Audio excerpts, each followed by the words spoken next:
My name is Josh Sanchez. I'm 23 years old, and I gave my life to Jesus when I was 15. I didn't grow up in church. I wasn't a church kid. I grew up Catholic. I was baptized as a baby, but didn't really follow any of that stuff. So I lived most of my life having a knowledge of Jesus Christ, but never really living for Him, never really knowing who He was.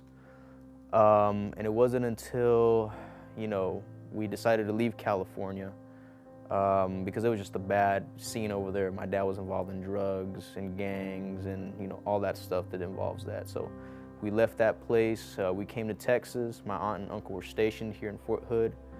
And even through that, even though we made a drastic lifestyle change, we still had issues. My family had issues. So from a very early age, I dealt with depression, I dealt with suicidal thoughts, and just kind of wondering, what my purpose was in life, and just like any young boy, as soon as you start going through your adolescent years, you try to figure out who you are, so you start getting involved in different things and making different friends. And so I had a pretty normal childhood in the sense that, it was normal to see things and have things spoken to you, because of people's addictions with alcohol or drugs.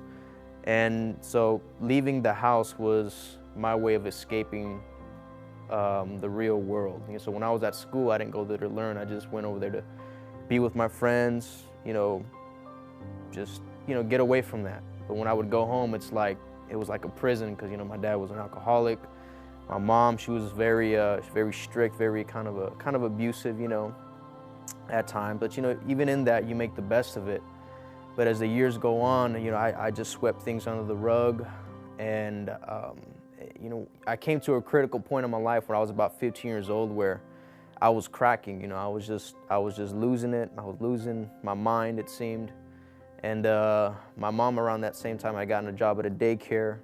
And the ladies at that daycare would always invite her to church, would always tell her about Jesus. And she went to church one day and she started going over the process of time.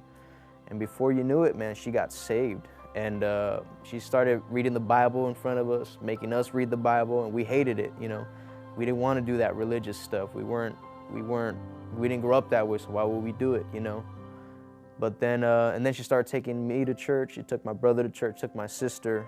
And I was the hard-headed of all my mom's kids, out of all my brothers and sisters, I was very, I fought her kicking and screaming, man. I mean, I made us late to church. I dressed bad on purpose.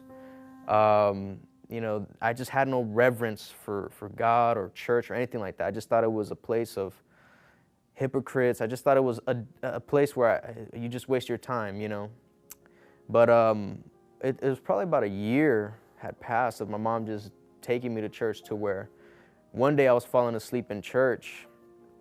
And I don't know what it was, but it's like I found myself, I was falling asleep, and then I found myself listening to the preacher. And I found myself so focused that I shocked myself. I was like, oh my God, I'm really listening to this guy. But there was something about what he was preaching, or something about what he was saying that just caught my attention. And it's like every word that was coming out of his mouth was just, just God speaking to me. That I was a sinner, that I was lost, and that I needed Him. And that I needed to call out to His Son Jesus, and that I was on my way to hell. And I remember that was the beginning of God really getting a hold of my heart.